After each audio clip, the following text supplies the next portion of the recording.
the 3 M's of timing. As a performer, I was always fascinated with the term timing. According to the dictionary, timing means, I will read it, the choice, judgment, or control of something that should be done, or a particular point or period of time when something happens.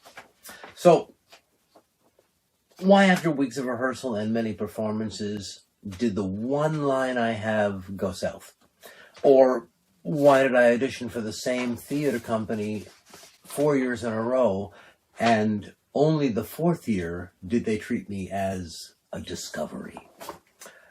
And why over a period of 8 years did I keep meeting the girl who was destined to become the love of my life? Well, timing. My first equity show was at the Charlottetown Festival in 1976.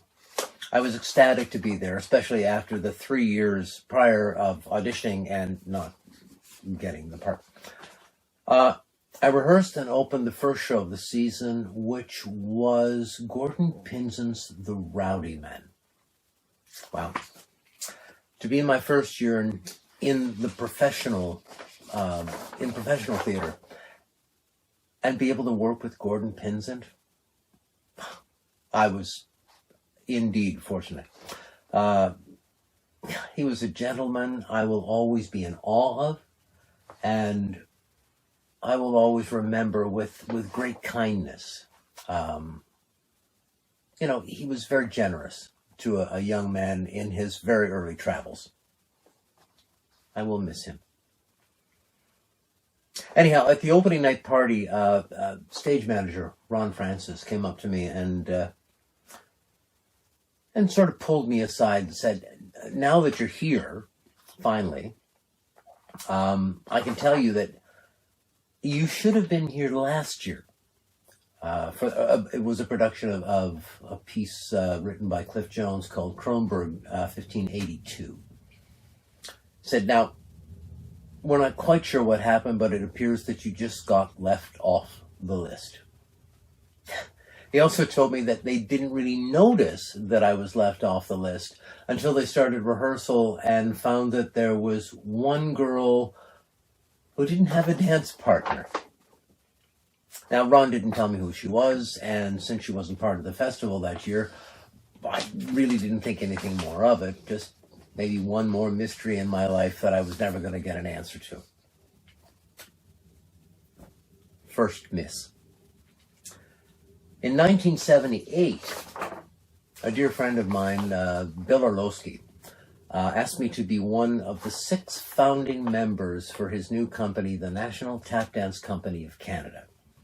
There was Bill, me, Glenn Kotick, Bonnie Monahan, Julie Fell, and Vicki Harrison. Quite a troupe of tappers. We rehearsed at Bill's studio, which was called the Hoofers Club.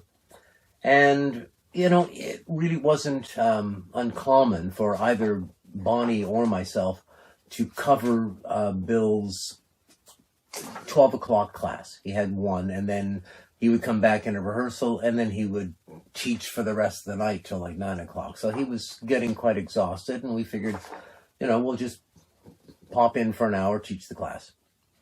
This particular 12 o'clock class we referred to as the Ladies Who Lunch.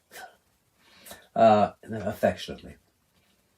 And because I didn't really know who this mystery girl was, I never really knew if she was in the class, although I found out much later that, yes, she did show up for those 12 o'clock classes every now and then.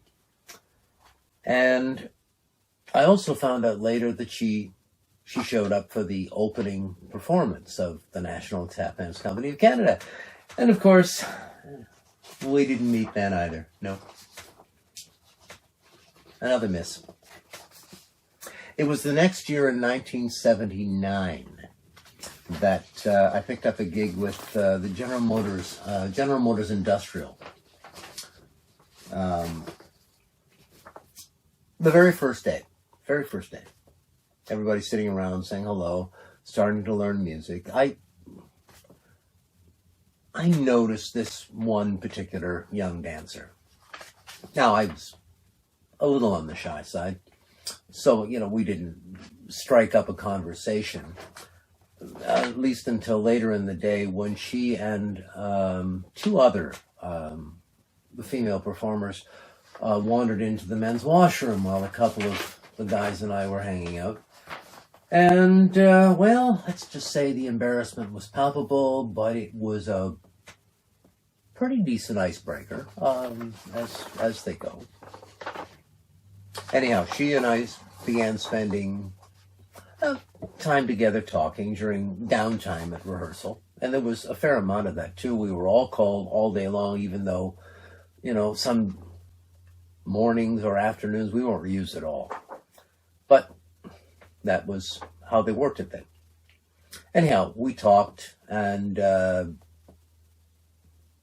at one particular point in time, I said, maybe I should bring in my backgammon board and we can play backgammon while we're waiting. And she said that would be a great idea. Except for one problem. I didn't have a backgammon board. And I don't recall ever playing the game up until that particular point.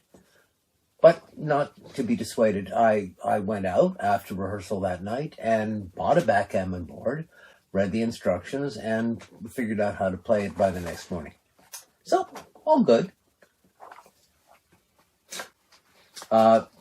During I guess it was about a 3-week rehearsal, we played backgammon. We went to lunch. We started going out after rehearsal for drinks. And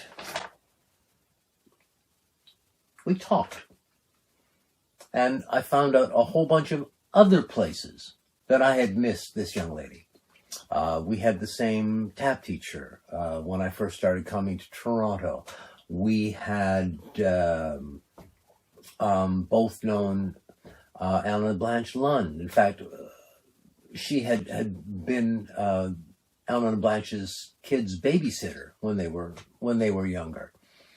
She lived right around the corner from them. And I used to end up going to Alan Blanche's house after I had come in by train to Toronto to study or to go visit agents when I was first starting. I'd pop back to their house and see if I could catch a ride back to Kitchener with them if Alan was rehearsing one of the shows there. So yeah, we missed each other quite a number of times. By the time the show was actually up and running, I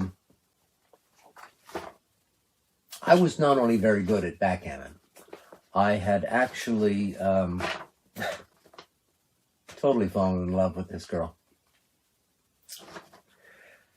The week after the GM contract was over, which was exactly 6.5 weeks after we had first met, I asked Leslie Valentine to marry me. And there we have it, the 3 M's of timing. Missed, met, married.